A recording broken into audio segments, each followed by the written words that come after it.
you're pretty wound up. You must be on speed or something first thing in the morning, are you? 3 shots of espresso, Bob. I'm feeling great. Is that what it is? Oh, I'll have to order one of those. Well, I want to welcome all of you, and this is a good lesson. And I'm all ready for this because I think this is one of the most important subjects anyone can get involved in. And unfortunately, it's something that, although it's pretty well known, a lot of people don't have a goal. You ask them what they really want, and they look at you like a deer in the headlights. I mean, well, you know, we have little goal cards. I think I read it yesterday. On one side is a quote by Earl Nightingale that I love it. It said, "This great dream, this surging, dynamic thing, invisible to all of the world, except to the person who holds it, is responsible for every great advance of humankind." You know, it seems almost unbelievable that you can take your pen and sit down and write something on a card that small. Doesn't matter what it is, and it will manifest for you. It'll come into your life. Now, when I was first told that, I thought it was a fairy tale. I thought this is Snow White and the dwarfs or something. I mean, this is Jack and the Beanstalk. I just couldn't buy it. Now, I had struggled all my life. I knew nothing about goals, absolutely nothing. If you had talked about goals, I would have thought of hockey, possibly soccer, something where goals are scored, but not something that you sit down and work toward. And you say, well, you must have known something about it. I knew nothing about it. And I don't think I'm an exception to the rule. As a matter of fact, I think there's a huge percentage of the population have no idea what a little card like that will do to their mind and then to their life. Now, it's rather sad, but that's the way it is. Okay, now, 60 years I've been playing with this. And here's a few things I've learned. This is something you really want to pay attention to. Respect yourself enough to walk away from anything that no longer serves you, grows you, or makes you happy. Do you know, there's all kinds of people, they're in jobs, situations. I remember many years ago, shortly after I got out of the Navy, I didn't know what I was going to do. And my mother saw an ad in the newspaper for welders, Chicago Vocational Welding School. And the guarantee of $2 an hour when you're finished. Now, this is way back in the 50s. And $2 was quite a bit. So anyway, she said, maybe you could do that. Well, I didn't know. And I said, okay. So off I went to a welding school. And I know a little bit about welding, but I'm going to tell you I'm not a welder. Anyway, I finished the school. The instructors were only getting $1.25 an hour. How were they going to guarantee us $2? Well, they couldn't guarantee us $2. And I was working for this guy in the West End of Toronto, had to go in public transportation, and he was the meanest person I have ever worked for. Talked terrible to me all the time. And I would hate that job. All the way there, I hated it. And it was in the winter. And there was sometimes I had to weld outside in a big yard. And all the way out there, I was afraid I was going to get fired. Now, when I look back at that, if that isn't a form of insanity, I don't know what the hell is. You're doing something you just hate doing. You're being treated terribly, and you're traveling all across the city in the winter, and you're afraid you're going to get fired. See, there's something missing there. Well, I think what's missing there is the fact that you're in control of your life. You're literally in control of your life. And I love this. Steve Jobs said this, and this is so true. He said, for the past 33 years, I have looked in the mirror every morning and asked myself, if today were the last day of my life, would I want to do what I'm about to do today? And whenever the answer was no, for too many days in a row, I knew I need to change something. You see, I think we do know inside. Our problem is we're not following that little voice inside. And that's too bad, because we should be following it. And unfortunately, we're not. And we should be thinking of what do we really want? Now, let's make today decision day for you. All right? Make a decision. I want you to totally relax, forget the past, and just deal with right now. Look here for a moment. Here's a little hourglass. The sand in the bottom, there's not much there because you just turned it over. That represents the past. The sand in the top of the glass represents the future. Now, the only thing you're going to have to do with is what's right here in the center right now. My grandmother, when I was a kid, pretty well raised me. Grandma was always saying, "I'll soon be gone, dear, I'll soon be gone." Now, I think maybe, I was a little kid, and she was probably 60, which was really old.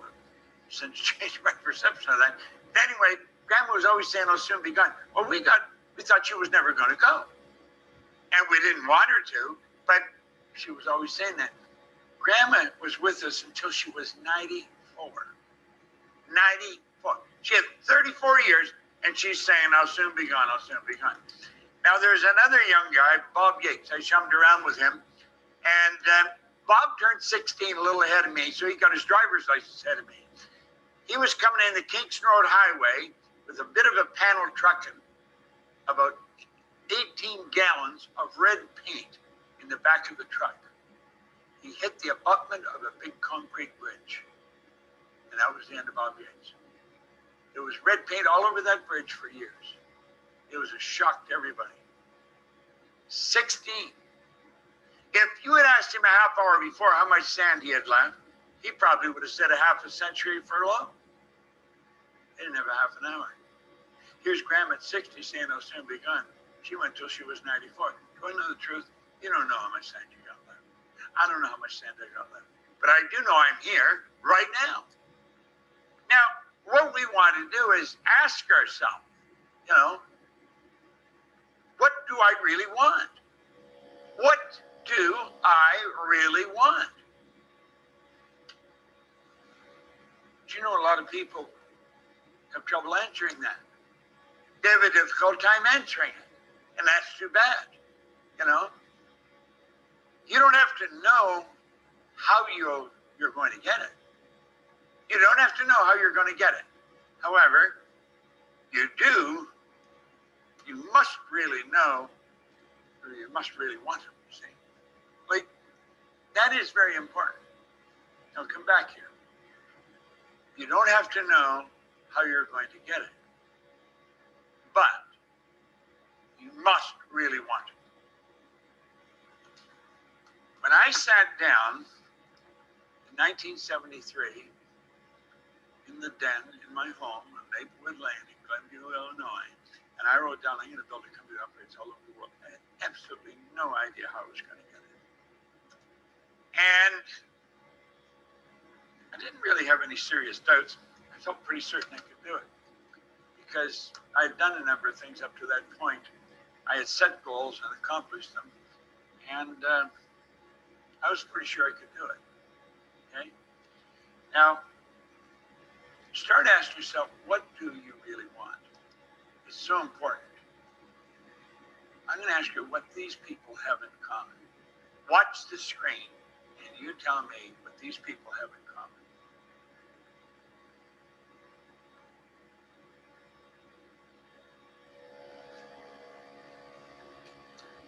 These people were going to go where they had never been. In fact, they were going to go where no one had ever been. You talk about goals? Let's take a look at them. There they are. The Wright brothers. Now look at this. They didn't know how. The Wright brothers made their first flight on December the 17th, 1903 near Kitty Hawk, North Carolina. Their first flight lasted just 12 seconds. Now, there was a lot of people saying, well, they were only up there for 12 seconds. That isn't the way the Wright brothers looked at it. They thought, we not only got it up there, we got it up there. We kept the damn thing up there for 12 seconds. No one had ever done this. There had been millions spent on this. No one had ever done it. Think, really think about it.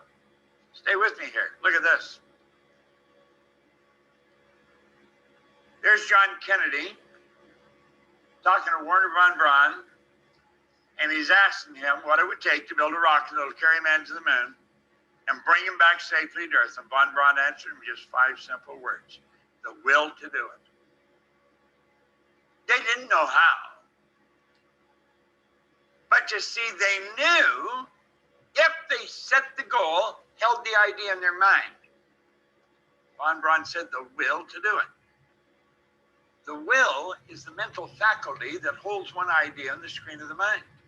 You hold an idea on the screen of your mind, and you're going to be turning that over your subconscious. Your subconscious mind is universal intelligence. And the first law of universal intelligence is a perpetual transmutation of energy and must move into form. You've got to know where you're going. You've got to know you're going to get there. Okay, now stay with us here. Really study this. Okay? The laws of this universe are so precise that we don't have any difficulty building a spaceship, sending people to the moon, and we can time the landing with the precision of a fraction of a second. Do we think that we're part of this or we're not part of this? Are we part of another planet? Do these laws apply to us? Well, I think they do. I think I mentioned I wandered into a room to sit down. Linda was watching television. I was going to watch it. I very rarely watch television.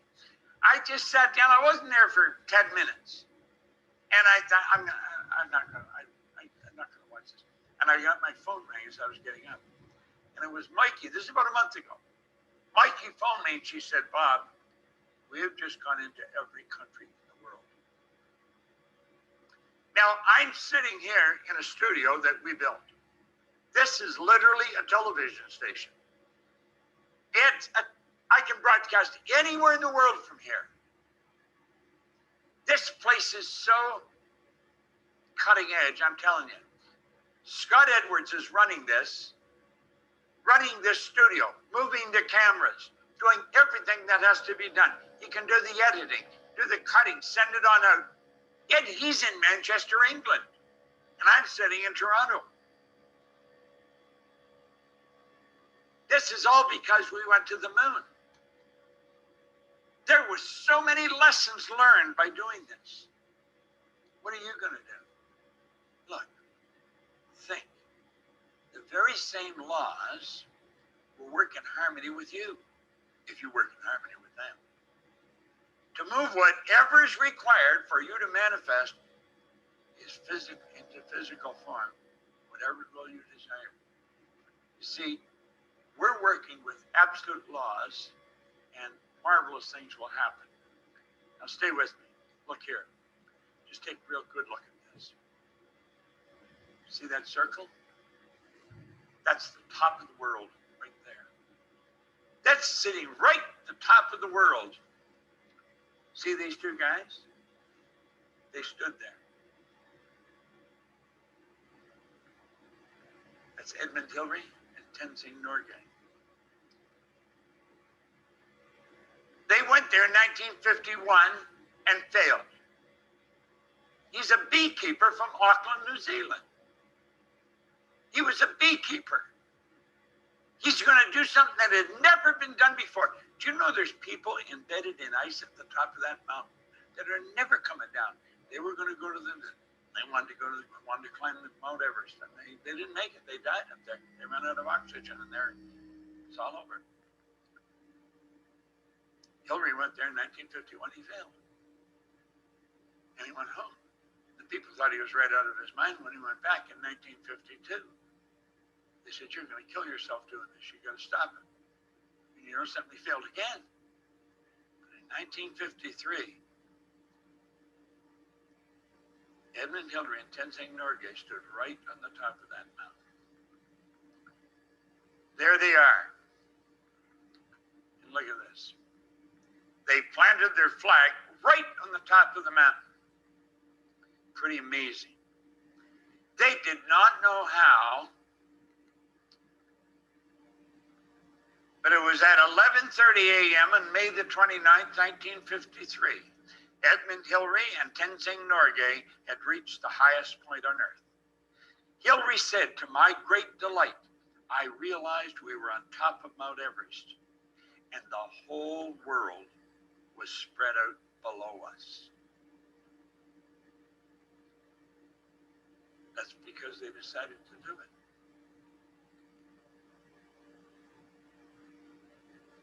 Do you recognize that? Do you recognize that statue? Do you recognize that man? He did not know how. Thomas Alva Edison, Memorial Tower. Thomas Edison, teachers said he was too stupid to learn anything. He was fired from his first 2 jobs for being non-productive. As an inventor, Edison made 1,000 unsuccessful attempts at inventing the light bulb. When a reporter asked, how did it feel failing 1,000 times? Edison said, I didn't fail 1,000 times. The light bulb was an invention with 1,000 steps. These are goals. Your paradigm. It's a mental program that has almost exclusive control over our habitual behavior. And almost all of our behavior is habitual. Now really start to think about this. This is so important. You've got to make a decision to change. If you're going to change, really go after something big. You know, when Ray Stanford gave me this book, then he sat down and he started to ask me what I wanted. I wrote on the card in my pocket. I've carried a card in my pocket ever since. I got a couple of them here, same card, same thing on it. And I've got a goal written here. And I'll reach this goal just as sure as it's going to get dark out tonight. That's how we're here now, by goals. Well, I put on it, I was going to have $25,000 by New Year's Day of 1970. I gave myself almost a decade. This was 1961. I did not believe it would happen. I did not believe it would happen. But you know, it happened so fast. It happened so fast, I had a hard time believing it. I started cleaning one office. $15 a time I got. I cleaned it twice a month, $30. And I do remember when I started to, it was one massive big office. I had to wash the floor. I thought anybody could wash the floor. I had water everywhere. I did not know how to wash the floor. Well, I probably know how to clean the kitchen floor. But this was thousands of square feet. I did not know how to do it. And I had water everywhere. When I left there, I sat down. I was very, very down. And I figured out I was making just a few cents an hour. But I kept going. I kept going. And then I got another office for $65 a month. And I worked the system. I went in there every night, 5 nights a week. When I got inside the door, I started working, and I worked my way around that office.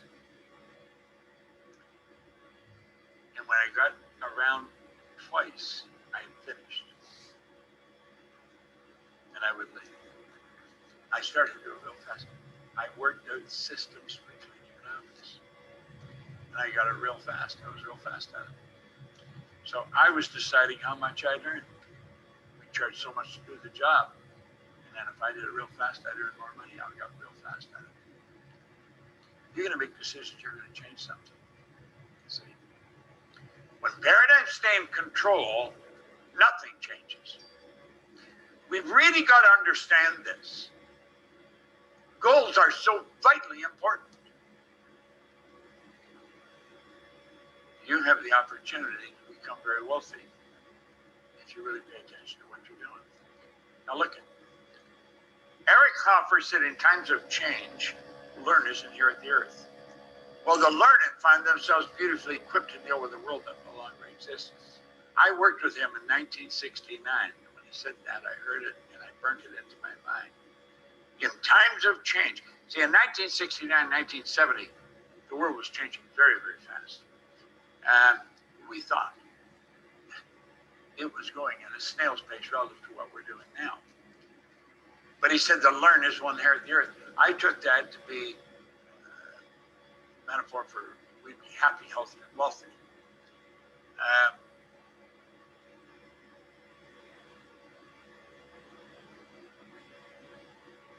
The people, he said, the learned find themselves beautifully equipped to deal with a world that no longer exists. See, the people that learn it, we had the idea somewhere, originated an idea, when you finish school, you're a learned person. The truth is, there's no such thing as a learned person. You're either learning or you're not. So it's not something you fill out and put a cap on. He said something else that was rather interesting. He said to learn, we need a certain degree of confidence, not too much and not too little. If you have too little, you'll think you can't learn. If you have too much, you'll think you don't have to learn. Now, you see, you might be bouncing back and forth.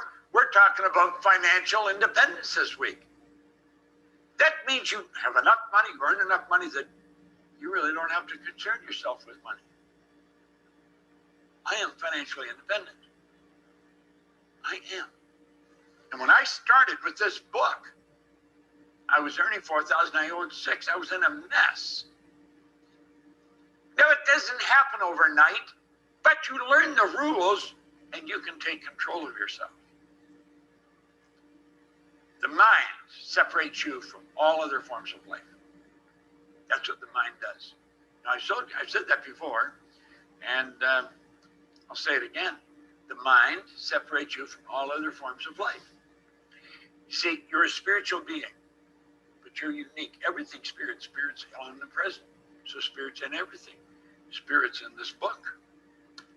It's omnipresent. It's 100% evenly present, all places at the same time. Science would call it energy. See, this book is energy. It's paper, it's energy. Well, all the other little creatures are completely at home in their environment. They blend in. You see? We don't blend in. We're totally disoriented. We've been given higher faculties and the ability to create our own environment. What kind of a life do you want? If you make up your mind, you're going to be financially independent. Now, you may be listening to me right now and say, Bob, if you understood where I was at, I don't care where you're at. It doesn't make any difference where you're at. Every minute you can start over. The money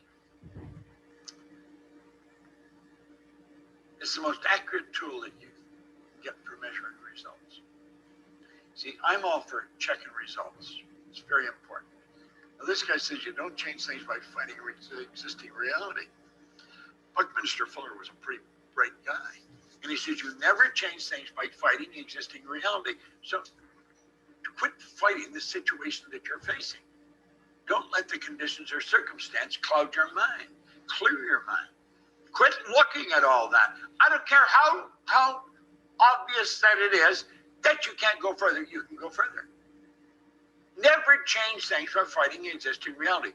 To change something, you build a new model that makes the existing model obsolete. He's building the geodesic node. You think of it. It's quite a breakthrough. Buckminster Fuller was asked one time, he was training architects, and he said, what's one of the first things you do? He said, I de-educate them. I get rid of all the nonsense that we've been taught, that there's limits to what we can do, you know, that it's illogical to think you can do certain things. He said, build a new model. Control control the flow of thought energy. Let it flow freely to and through you, improving everything with which it connects. This is so important that you get this. It's so absolutely important. And most people don't get it, right? You control the flow. You're a mass of energy and you function on frequencies.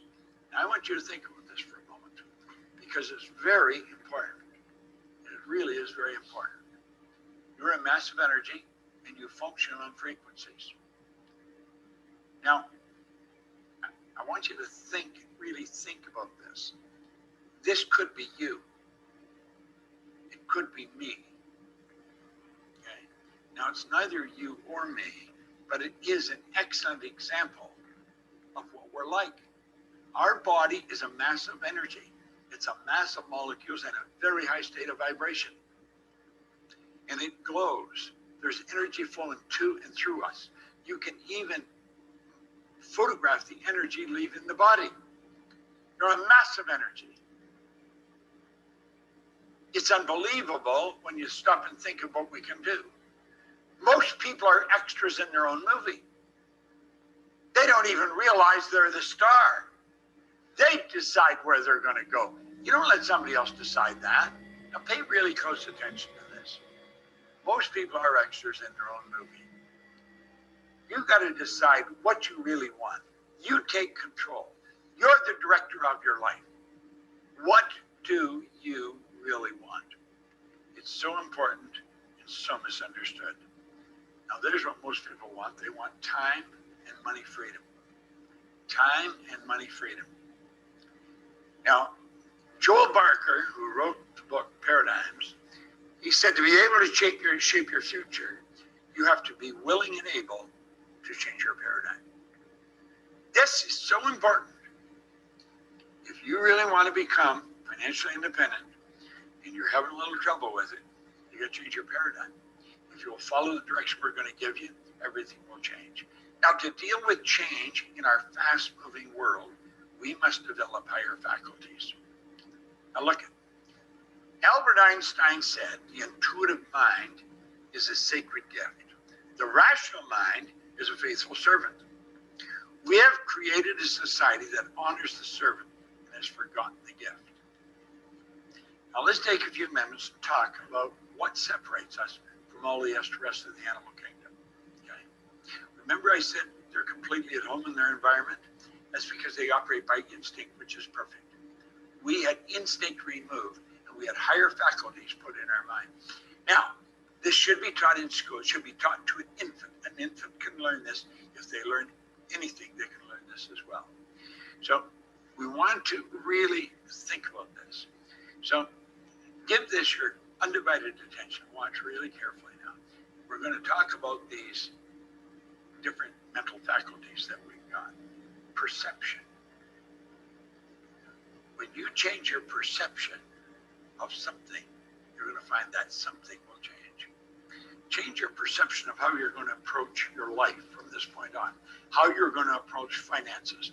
You see, way back in 1961, when I read that book, I had to change my perception of my financial situation. I had to change the way I looked at earning money. Everything started to change. Now, I had to take, if you'll think for a moment, I took this book and I did exactly what Ray told me. He said, do exactly what I tell you until you find out I'm lying or I don't know what I'm talking about. Now, maybe that's what you want to do. If you're having difficulty, you're really having difficulty making things happen, forget about what you've been doing in the past. Just take my word and do exactly what I'm telling you. If you do exactly what I'm telling you, I guarantee your life will change. Practice looking at things differently. Your perception. If you have a problem that you want to solve, write the problem out in as much detail as possible. As much detail as possible. And when you got that written out, sit down and look at it. And then say, now, is that problem on the paper or is it in me? Get the problem out of yourself. As long as the problem's in yourself, you're never going to see a solution. Take it out of yourself. Look at it objectively. Look at it through your eyes written on the paper. It's going to start to change. Shrink it, make it smaller. Don't go sit on another side of the table. and say, how would Bob Proctor look at this? And mentally get into my energy, say, how would I look at it? And go sit somewhere else and say, how would Earl Nightingale look at this? Or how would Edison look at this? You can get into their energies, look at it, and think from their point of view. Perception, you know, memory. Do you know there's no such thing as a bad memory? No such thing. Abdullah, a psychiatrist we had over here from Saudi Arabia, he was teaching people to memorize the Quran. I remember, I think I mentioned the other day that we brought Harry Lorraine in from New York, and on the way in, he picked up a magazine, one of the weekly magazines. It was Time or Newsweek, one of those magazines, and he took a black marker, each page, it was page 1, page 3, you know, marked it right in the middle of the page with a black marker. He read that magazine from New York to Toronto. It's about a 1-hour flight. He memorized the entire magazine. He cut the spine off it, took all the pages, and then photocopied them. Did all kinds of them. He handed out those pages when people came into the convention center in downtown Toronto. And all kinds of people got these pages. They were just told to hold on to them. He introduced himself. He stood at one door, and at that door, whoever came in there, he introduced himself to them, asked them their name. When he got up on the stage, he said, if I met you at the door, stand up. Well, all kinds of people. There's over 3,000 people there. So, I don't know, maybe 600, 700, 800 of them stood up. He told every one of them what their name was. And if it was a difficult name to pronounce, he would spell it for them. Then, he said, just start reading on the page that you've got. Just tell me the page.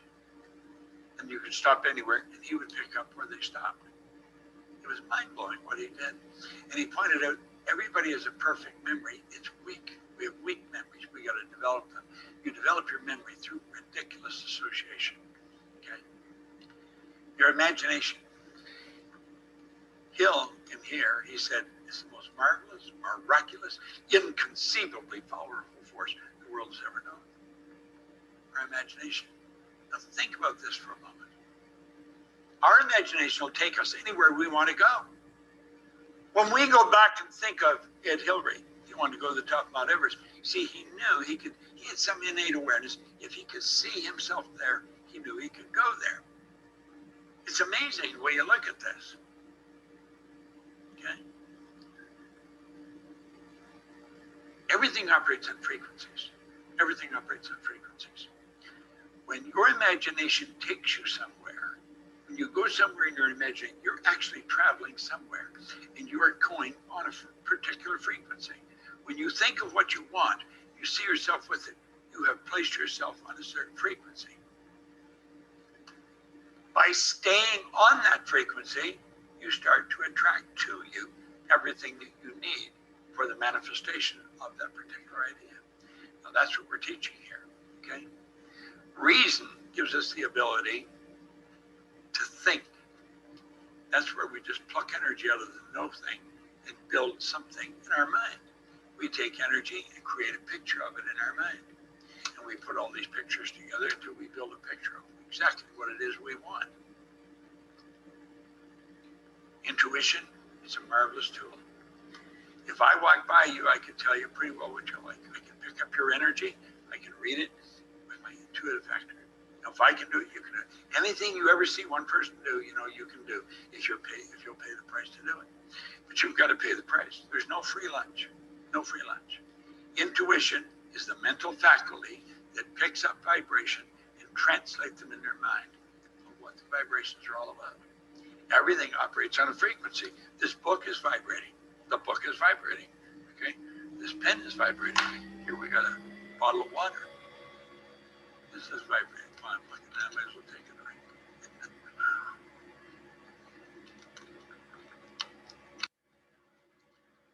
keep going. The will. Marvelous tool. I remember just shortly after The Secret came out, I got on a plane. I was sitting in 1A. That's right against the window on the left-hand side of the plane. This guy reached over, and pardon me, I was in 1B, I was on the aisle. He was in 2B, or 2A, he was on the window. This guy reached over after I was sitting there for a few minutes, touching me on the shoulder. He said, I think you could help me. And I looked at him and I said, well, maybe I could. He said, I'm a golfer, I'm a professional golfer. And he said, I'm on my way to New York for the FedEx tournament. And I said, I could probably help you a lot. Just put some water in. And I got to know him. He was a professional golfer. I went on a couple of tours with him, walking around while he was playing. We got in the clubhouse where all the pros were. And it was rather interesting. I was talking to a few of them. And he said, this is America's royalty. You have no idea how well those pros are treated. Just blow your mind. And I followed him around the course. Well, I was with him in a hotel room at night. And he said, how do you concentrate? I said, that's a good question. So I took a black marker and I went opposite where he was sitting and I put a little black dot on the wall in the hotel. I said, I want you to focus on that dot. Keep your mind locked on the dot. And it wanders, bring it right back to the dot. Don't feel bad. Don't say I'm, wandering. Stay in the dot. Now, if you stayed 2 minutes or 2 seconds, 3 seconds, you probably set a family record. Our mind moves so fast. There's so much happening in our mind. Mental activity is not thinking, and there's a lot of that going on. Well, the will gives us the ability to focus on that. And it's absolutely amazing how that works. The will is powerful. When energy flows into you and you focus, that makes that energy very strong. You increase the amplitude of vibration setting it up. Think of this. If you're in a mall, pardon me, if you're in a shopping mall and you're standing there, there's somebody behind you staring at you. You feel them stare at you. You can feel it. You turn around, sure enough, somebody's staring at you and they've turned away. How do you feel that? Feeling is vibration. It's conscious awareness of vibration. They're sending a powerful charge of energy. It's hitting your brain. You feel it. See? That's what vibration does. And that's what will does. The will takes the energy that's flowing into our consciousness and sends it off in a very powerful way. It increases the amplitude of vibration. Okay? To deal with change in our fast-moving world, you must develop your higher faculties. It's absolutely essential. You just can't march along like you are. Now, you could, let's say, work on one a month. We have a program called The Magic in Your Mind, and it's a great program. It'll teach you how to develop any one of these faculties.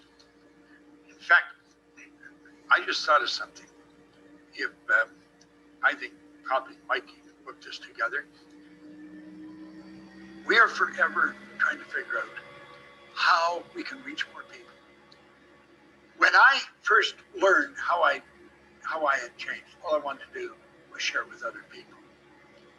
And I'm going to go into something on money here in a minute. And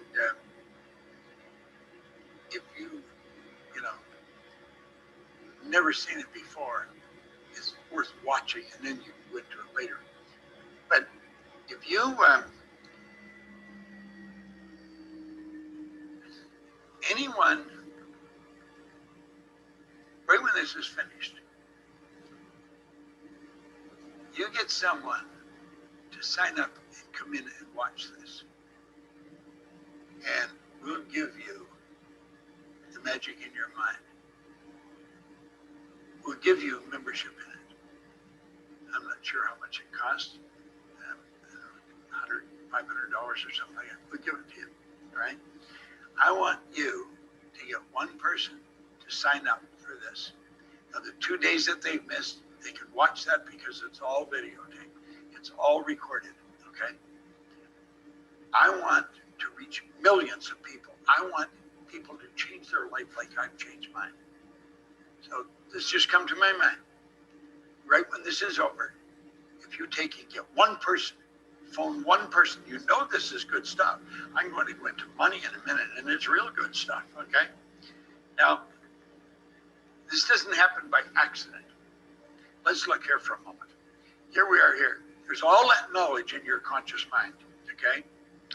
And the results are just not in sync with everything you've got in your mind. What is the problem? Well, the problem is that the paradigm has been controlling us. We've got all this knowledge, but it's the paradigm that's controlling us. The knowledge isn't paying off. What do we have to do? We have to change the paradigm. And we're going to show you how to change the paradigm.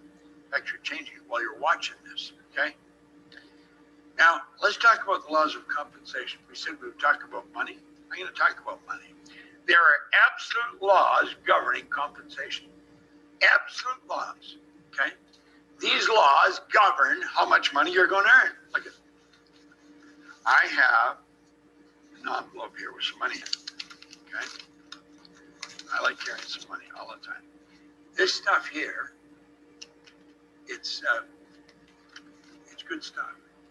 You can make it happen. You can do things with this, okay? And these are all $100 bills.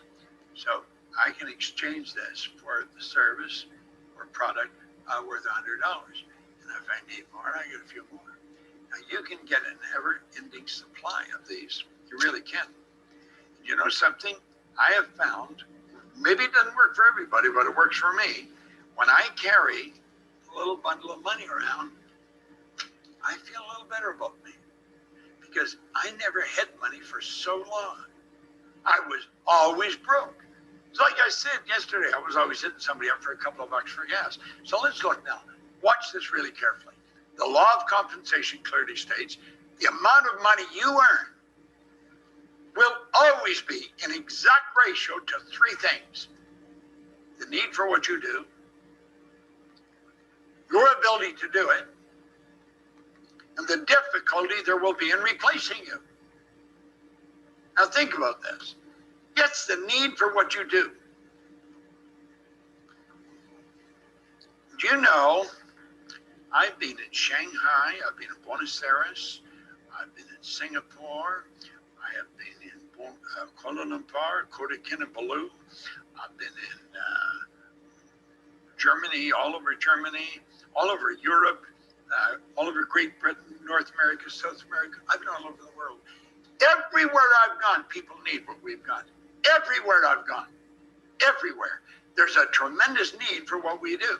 Now, that's there. I don't even have anything to do with that. The second one, your ability to do it. How good are you at communicating this information? If you're really good, you can earn a lot of money. If you're really good, you're going to be very difficult to replace. Think about this for a moment. Your focus just has to be right here. Your ability to do what you're doing. You got to become a master at it. Just make up your mind you're going to get very, very good at it. You do that. I work every day at getting better at communicating this information. Now, I just thought of something here a few minutes ago. It was right fresh in my mind when I was talking about learning these higher faculties. If you studied one a week or one a month, study it every day. Just practice the one on memory every day for a month. Into the month, you'll be pretty good at it. Follow the different ones. The vision, the intuition, picking up energy. Now, you just have one person register. I don't know how Mikey's going to do this, but she'll do it in such a way that you will get. In fact, I don't even like what I'm doing there. I don't want to do that. I'm going to give everybody that's listening a free pass to the magic in your mind. I'm going to give everybody that's watching this. And I'm going to ask you if you would get one person to sign up for this. If you don't, you'll still get it. But if you do, I would really appreciate it. Okay?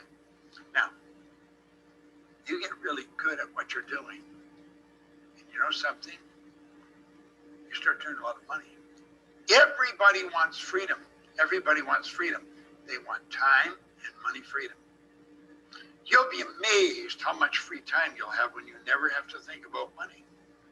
Now look at big money. Napoleon Hill wrote about it. He talked about it. He said if you think of it like a river, a flow of energy, and he compared it to a river. He said on one side the river's flowing one way, and the other side the river's flowing the opposite way. On one side it flowing, it takes you, it carries you off into prosperity. And the other side takes you in the opposite direction. And he said that this could be an oar. This article that he wrote could be an oar to flip you to the other side of the river. I was on the wrong side of the river and I got flipped over to the right side through studying this book. And the assistance that I got, the mentoring that I got from Ray and the other people. And I started to learn what there was about big money, how you can do it, okay? There's 3 income earning strategies. I want you to really watch this. 3 income earning strategies, M1, M2, and M3. Now, if you have children, I would strongly recommend, now pay close attention, if you have children, focus on number 3, because that's the one strategy of the 3 that really works well. Now really watch closely. The M1 strategy is used by 96% of the population. And get this, they don't earn hardly anything. These people are trading their time for money, okay? How do they do it? 96% are trading their time for money. And they don't get it. M2 is where 3% operate, okay? 3% operate there. That's where they invest money to earn money. Now the people in the M1, they try and squirrel a little bit away from what they're earning so that they could invest it because they know about this other thing. But usually they don't know much about investment, and they make an investment, then they lose it. You've got to really know what you're doing. Now watch there for a moment. M1 is used by 1% of the population, but they earn 96% of all the money. Almost the polar opposite to the M1 group. M1, 96% of it, and they earn 1% of the money. Here, this group, 1% of the population earns 96% of all the money. Now, I stumbled on this way back in the early 60s. Didn't know what I was doing, but I started to earn a lot of money. These people multiply their time by setting up multiple sources of income. It's absolutely amazing what goes on here. Multiply your time by setting up multiple sources of income. Now, we can show you how to turn your annual income into a monthly income. We can. And this can be accomplished by having multiple sources of income. See? Wealthy people historically have always had multiple sources of income. It's absolutely amazing. Our world is changing. Our world's not getting bigger. Our world is getting smaller. It's shrinking. You're only a short time away from anywhere in the world today. The world is really getting smaller. You can have business in multiple locations today. Look at what we're doing here. We have people all over the world on this call. Well, you're going to have people all over the world working with you. Money is attracted to me. That is the attitude that you want to form. Form that attitude. Build that idea in your mind. Keep repeating that. I have one that I keep repeating. I'm so happy and grateful now that money comes to me in increasing quantities through multiple sources on a continuous basis. I'm so happy and grateful now that money comes to me in increasing quantities through multiple sources on a continuous basis. That happens every day. I'm not sure how many sources of income I've got, but I got a lot of them. You can have too. Now look here for a moment. MSIs. You can have sources of income all over the world. There's people on this line you could have joint ventures with, and this just keeps adding up. There's no end to how many sources of income you can have. With the internet we've got today, affiliate work, goodness gracious, you can have business coming from everywhere you can think of, and the money just keeps adding up. Now you'll say, well, are all these sources of income the same size? No, they're not. They're not. Some of them grow, some of them stay small, but but they all have one thing in common. They all flow into your bank. Big or small, multiple sources of income. Comes from all over the world. There's no end to where it can come from. Now think. I want to suggest you pick a financial target that you will reach and the date you're going to reach it. Make up your mind you're going to reach a financial target. You can set up multiple sources of income. There's all kinds of things you can do.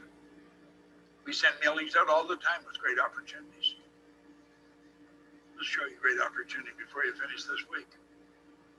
Now, I want you to review what we showed you here. I've had the pleasure of working with Ed Hillary, who went to the top of Mount Everest 2 or 3 occasions. The only thing that was different about that man and you or me is as such. He was a very big man. But he knew, he had an innate awareness. If he could see it in his head, he could hold it in his hand. In 1973, I knew when I wrote on a paper, I'd build a company that operates all over the world. I knew that it was going to happen. I had absolutely no idea how it was going to happen. Mikey phoned me a month ago. Said, Bob, we've just gone into every country in the world. Now, Betty from the IT department phoned and told her that. We had gone into over 200 countries. I think there's only 180 some countries in the world, but there's other places that qualify as something like a country. Now, I want you to really think about what I've said. This is recorded, so I believe they can go back and watch it. And really build a really great picture of yourself.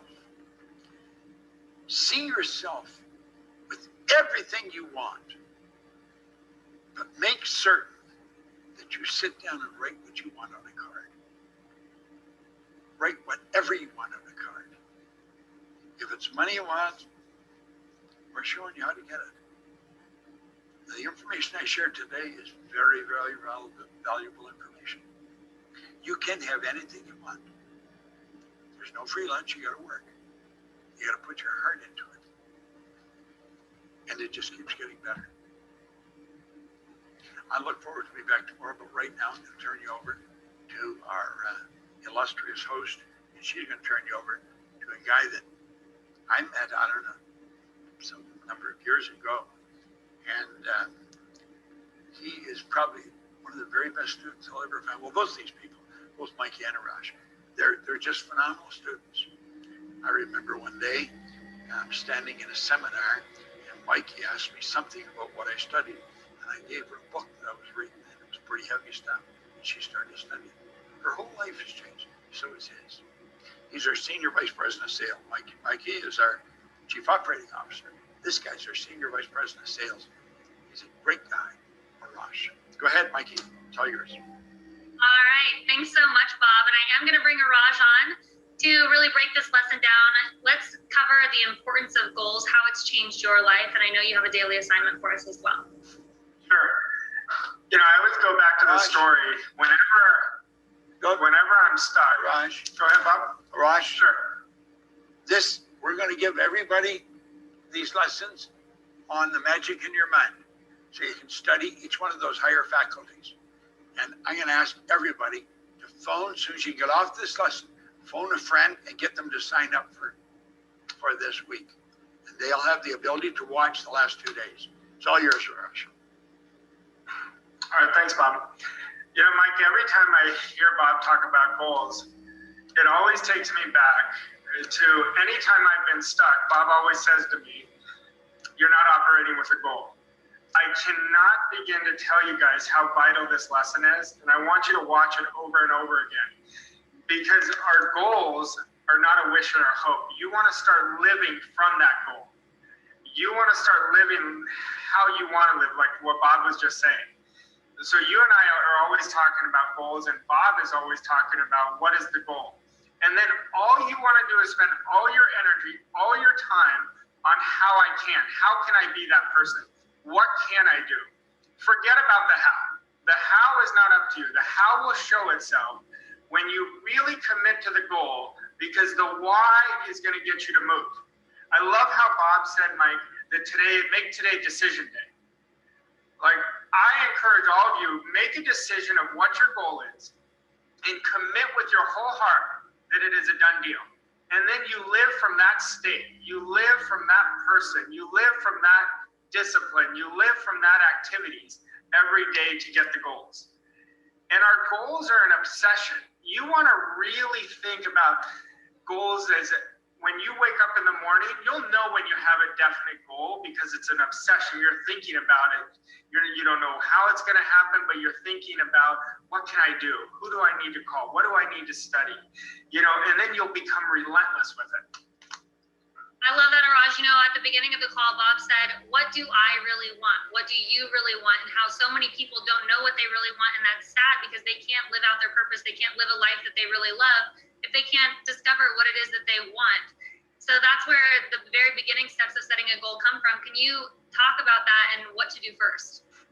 Well, the first thing we got to do is ask ourselves, get out a piece of paper and write out, what is it that I really want? Not what Joe wants for me, not what my mom wants for me, but what do I really want?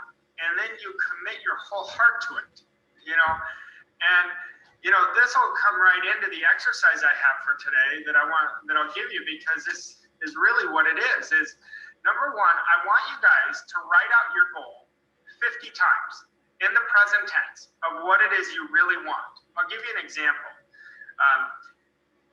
You could write it out. I am so happy and grateful now that I am earning $100,000 or more every month, and I love it. I am financially free and it feels great. It is done. And the reason we write it out 50 times is because it's the repetition. Going back to yesterday's lesson on paradigms, how do we change a paradigm? Through spaced repetition. So the repetition of writing this is really going to get and trigger in your subconscious mind and create the image. And then you want to start living. I want you guys not just to write it, I want you to post it. I want you to be proud of it. And then I want you to think all day, the rest of the day, just think from that person, think from that place. And as we do that, what's going to happen is you're going to start believing it. You may be like, oh, that seems like, I don't know how in the world you're going to do it. Trust me. Write it out. Your hand's going to get tired. Take a break. Rewrite it. Do it 50 times, and you're going to see how good you feel, because you're going to unconsciously start thinking from that place, from that person. So good, Araj. Thank you so much. And let's hand it over to Tommy, who's going to close us out for today. All right. Thanks so much, Mikey and Araj. Hello, everyone. My name is Tommy Collier. I'm the Creative Media Director here at Proctor Gallagher Institute, and I'm very happy to be with you here to close this out today.